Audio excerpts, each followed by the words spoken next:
بسم اللہ الرحمن الرحیم۔ یا اہل الکتاب، اے اہل کتاب، لا تغلوا فی دینکم، نہ تم غلو کرو، مبالغہ کرو اپنے دین میں، ولا تقولوا علی اللہ الا الحق، اور نہ تم کہو اللہ پر مگر حق بات۔ لا اور اللہ کا ترجمہ اگر نہیں کریں گے تو یوں پڑھیں گے، اور تم اللہ پر حق بات کہو۔ انما المسیح، بے شک مسیح، عیسی بن مریم، عیسیٰ ہے مریم کے بیٹے، رسول اللہ، اللہ کے رسول ہے، وکلمتہ، اور اس کا کلام ہے، القاہا الی مریم، جس کو ڈالا ہے مریم کی طرف، وروح منہ، اور روح ہے اس کی طرف سے، فآمنوا باللہ ورسولہ، بس ایمان لاؤ اللہ پر اور رسولوں پر، ولا تقولوا ثلاثہ، اور نہ تم کہو کہ خدا تین ہے،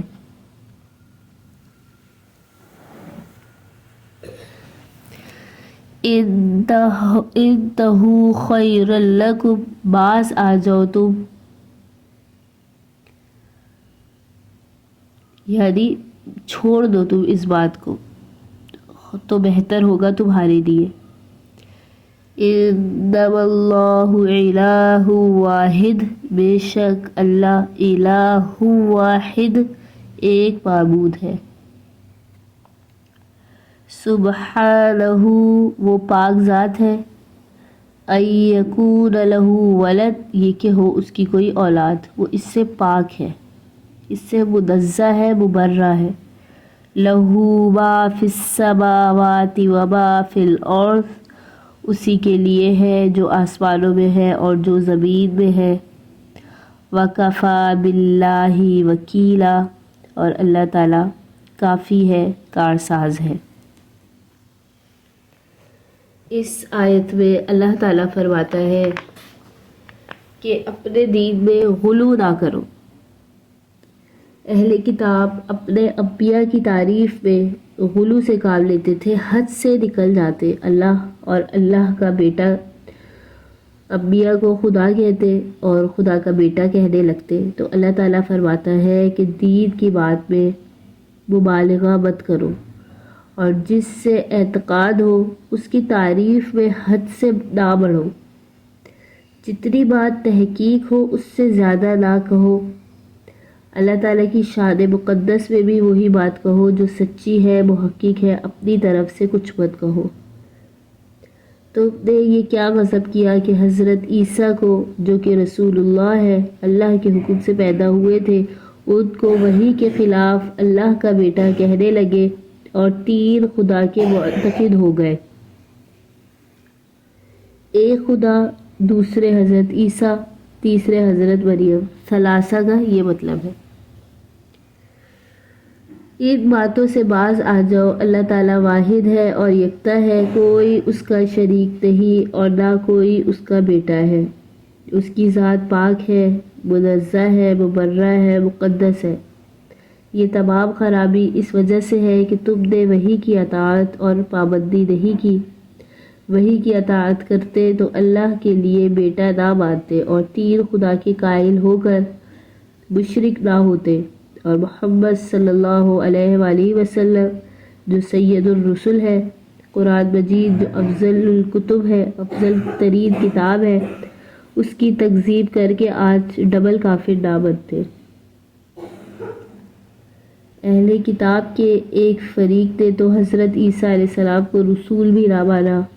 اور قتل کرنا پسند کیا، جس کا ذکر پہلے گزرا۔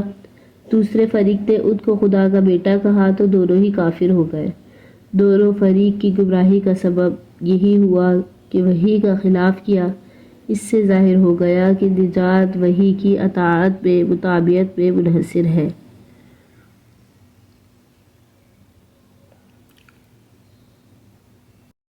لن يستنكف المسیح،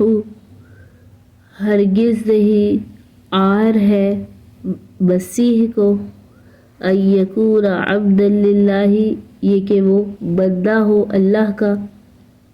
ولا الملائکۃ المقربون، اور نہ ہی فرشتوں کو جو مقرب ہے، ومن یستنکف، اور جس کو عار ہے، عن عبادتہ، اس کی عبادت سے، اس کی بندگی سے، ویستکبر، اور تکبر کرے، فسیحشرہم الیہ جمیعا، تو عنقریب ہم اکٹھا کریں گے ان کو اپنی طرف، اکٹھا کرنا، ان سب کو اپنے پاس جمع کریں گے اکٹھا کر کے۔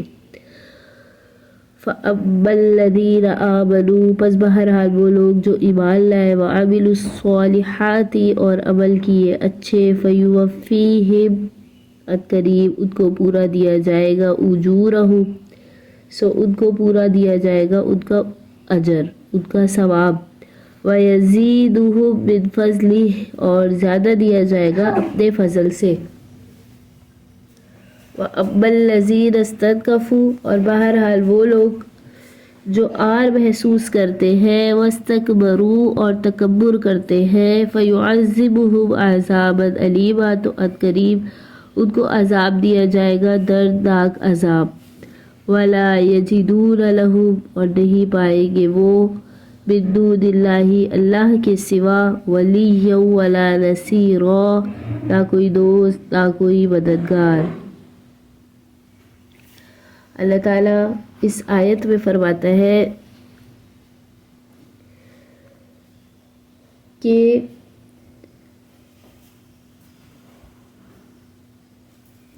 حضرت عیسیٰ علیہ السلام کو کوئی عار نہیں کہ وہ اللہ کے بندے ہیں۔ اللہ کا بندہ ہونے سے ان کو کوئی عار نہیں، اس کی عبادت کرنا، اس کے حکموں کو بجا لانا، یہ اعلیٰ درجے کی شرافت اور عزت ہے۔ حضرت عیسیٰ علیہ السلام اور ملائکہ مقربین، یعنی جو فرشتے ہیں مقرب، ان کو کوئی عار نہیں کہ وہ اللہ کے بندگی کرتے ہیں، اللہ کی عبادت کرتے ہیں۔ اس نعمت کی قدر اور ضرورت فرشتوں اور حضرت عیسیٰ سے پوچھے، ان کو کیسے اس سے عار ہو سکتا ہے؟ ذلت اور غیرت اللہ کے سوا کسی دوسرے کی بندگی میں ہے، جیسے نصارہ نے حضرت عیسیٰ کو اللہ کا بیٹا کہا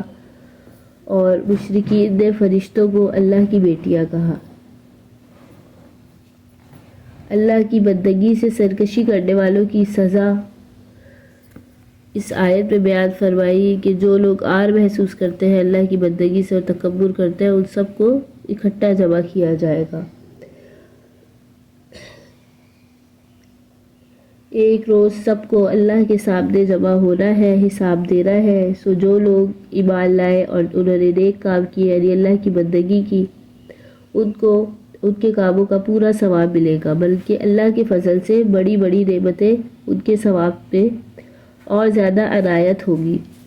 جنہوں نے اللہ کی بندگی نہیں کی، سرکشی کی، وہ عذاب میں گرفتار ہوں گے، اور ان کو عذاب دیا جائے گا، دردناک عذاب، اور وہ اللہ کے سوا نہ کوئی دوست پائیں گے، نہ کوئی مددگار پائیں گے۔ جن کو اللہ کی بندگی میں شریک کر کے عذاب میں پڑے، وہ بھی کام نہ آئیں گے۔ یا ایہا الناس، اے لوگو، قد جاءکم برہان من ربکم، تحقیق آ گئی تمہارے پاس دلیل تمہارے رب کی طرف سے، وَأَنزَلْنَا إِلَيْكُمْ، اور ہم نے نازل کیا تمہاری طرف، نورا مبینا، روشن نور۔ اے لوگو، تمہارے پاس پہنچ چکی تمہارے رب کی طرف سے سند، اور ہم نے تم پر واضح روشنی اتاری۔ فَأَمَّا الَّذِينَ آمَنُوا، پس بہرحال وہ لوگ جو ایمان لائے، باللہ اللہ پہ، واعتصموا اور پکڑ لیا، واعتصموا به مضبوط پکڑا اس کو، فسيدخلهم في رحمة منه وفضل قریب وہ داخل ہوگے اس کی رحمت میں اور اس کے فضل میں، یعنی اللہ ان کو اپنی رحمت اور فضل میں داخل کرے گا، وَيَهْدِيهِمْ إِلَيْهِ اور ان کو ہدایت دے گا، صراطا مستقیما سیدھے رستے پر۔ اللہ تعالیٰ اس آیت میں فرماتا ہے کہ اے لوگو تمہارے پاس اللہ کی طرف سے حجت کامل اور نور روشن ہو چکا جو ہدایت کے لیے کافی ہے، یعنی قرآن مجید۔ نور مبینہ سے مراد قرآن مجید، برہان سند اس سے مراد بھی قرآن مجید، یعنی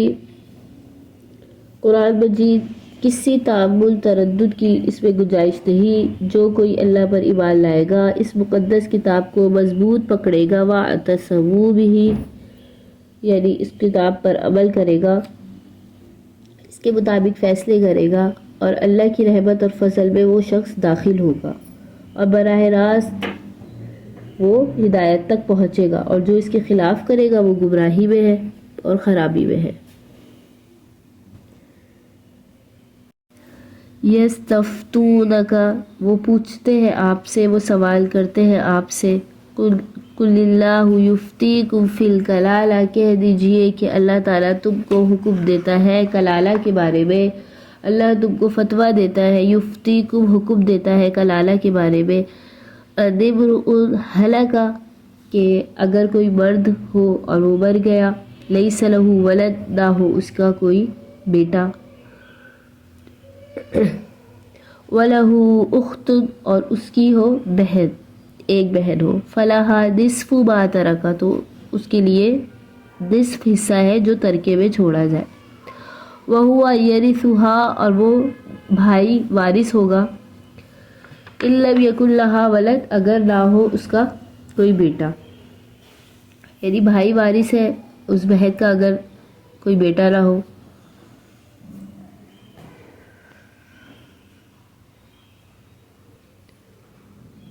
فَإِذْ كَانَتْ اثْنَتَيْنِ اور اگر ہو دو بہنیں، فَلَهُمَا الثُّلُثَانِ تو پس ان کے لیے دونوں کے لیے ثلثان ہے، یعنی 2/3 ہے، مما ترک جو بھی مال چھوڑا ہو، وَإِذْ كَانُوا إِخْوَةً رِجَالًا وَنِسَاءً اور اگر ہو کئی شخص اسی رشتے کے، یعنی کچھ مرد ہو کچھ عورتیں ہو، فَلِلذَّكَرِ مِثْلُ حَظِّ الْأُنثَيَيْنِ تو مذکر کو دگنا ملے گا مؤنث کے حصے سے، مذکر کو دگنا ملے گا مؤنث حصے سے، مؤنث کے حصے سے، حظ الانثیین مؤنث کے حصے سے۔ یبین اللہ لکم ان تضلوا بیان کرتا ہے اللہ تمہارے لیے تاکہ تم گمراہ نہ رہو، واللہ بکل شیء علیم اور اللہ تعالیٰ ہر چیز کو جاننے والا ہے، اللہ تعالیٰ ہر چیز سے واقف ہے۔ میراث کلالہ کا بیان اس آیت میں بیان ہوا۔ شروع صورت میں آیت میراث میں کلالہ کی میراث کا ذکر گزر چکا، اس کے بعد جو بعض صحابہ رضی اللہ عنہم نے اس کے متعلق زیادہ تفصیل پوچھنی چاہی تو اس پر یہ آیت نازل ہوئی۔ کلالہ کے معنی ہیں ضعیف اور کمزور، یہاں وہ شخص مراد ہے کہ جس کے وارثوں میں باپ اور اولاد میں سے کوئی نہ ہو، یعنی کوئی ایسا شخص فوت ہوا ہو کہ جس کا نہ باپ ہے نہ اولاد ہے، تو اب وہ جو جائیداد ہے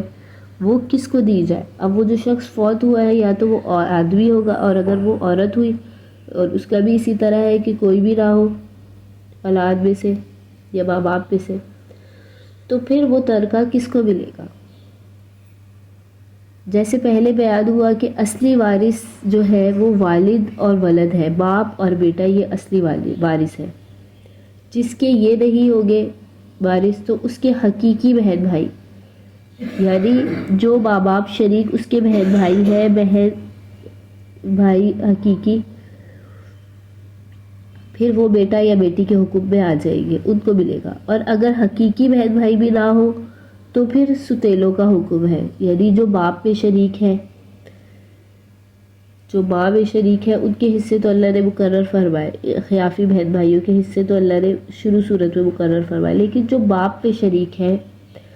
اگر ایک بہن ہو تو آدھا ملے گا، وَلَهُ أُخْتٌ فَلَهَا نِصْفُ مَا تَرَكَ، اگر ایک بہن ہو، صرف ایک بہن ہی ہے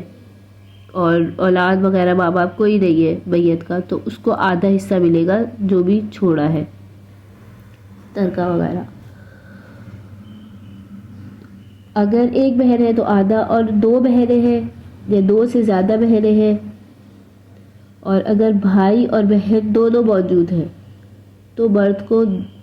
دوہرا ملے گا اور عورت کو ایک حصہ ملے گا، مرد کو ڈبل ملے گا۔ اور اگر فقط بھائی ہو، بہن کوئی بھی نہ ہو، وہ بہن کے مال کے وارث ہوں گے، یعنی ان کا کوئی حصہ معین نہیں کیونکہ وہ عصبہ ہے، جیسا آیت پہ گزر چکا۔ اب باقی رہ گئے وہ بہن بھائی جو صرف ماں شریک ہے، یعنی اخیافی بہن بھائی، تو ان کا حکم بھی پہلے صورت میں گزر چکا۔ اگر کوئی شخص مر گیا اور اس نے ایک بہن چھوڑی، نہ تو کوئی بیٹا ہے، نہ تو کوئی ماں باپ میں سے کوئی ہے، اور ایک بہن ہے صرف، تو اس کو میراث میں سے نصف حصہ ملے گا، والد کی میراث میں سے نصف حصہ ملے گا، آدھا حصہ ملے گا۔ دوسری بات یہ کہ یعنی اگر اس کے برعکس ہو، یعنی کوئی عورت فوت ہوئی اور اس نے اپنے اس کے حقیقی بہن بھائی ہو یا اللاتی بہن بھائی ہو، تو وہ بہن کے مال کے وارث ہوں گے کیونکہ وہ عصبہ ہے، اور اگر اس نے لڑکا چھوڑا تو بھائی کو کچھ نہ ملے گا، اور اگر لڑکی ہے تو جو لڑکی سے بچے گا وہ بھائی کو ملے گا، یعنی لڑکی کو دینے کے بعد جو بچے گا وہ بھائی کو ملے گا، اور اگر لڑکا ہے تو سارا اسی کو مل جائے گا۔ اور اگر بھائی یا بہن اخیافی ہے یعنی ماں شریک ہے تو ان کو اس میں چھٹا حصہ ملے گا، جیسے اللہ نے شروع صورت میں حصہ معین بتا دیا۔ آگے ایک اور مسئلہ کہ اگر وَإِذْ كَانَتِ اثْنَتَيْنِ، اگر دو بہنیں ہو یا دو سے زیادہ ہو، فَلَهُمَا الثُّلُثَانِ، تو ان کو 2/3 ملے گا، 2/3 حصہ دیا جائے گا۔ اور یہاں ایک اور بات، وَإِذْ كَانُوا إِخْوَةً، اور اگر بہت سارے بہن بھائی ہو، کچھ مرد اور کچھ عورتیں، یعنی کچھ بھائی کچھ بہنیں چھوڑی، تو بھائی کو دوہرا حصہ ملے گا، عورت کو ایک حصہ ملے گا۔ یعنی اللہ تعالیٰ رحیم ہے، کریم ہے، اپنے بندوں کی ہدایت کے لیے، ان کو گمراہی سے بچانے کے لیے اپنے احکام کو تفصیلی بیان فرماتا ہے، جیسا یہاں میراث کلالہ کو بیان فرمایا۔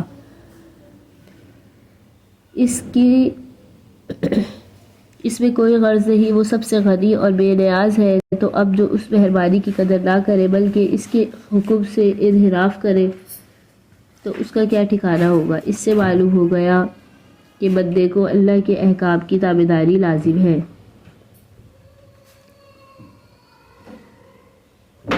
اللہ تعالیٰ اپنے بندوں کو ہدایت فرماتا ہے۔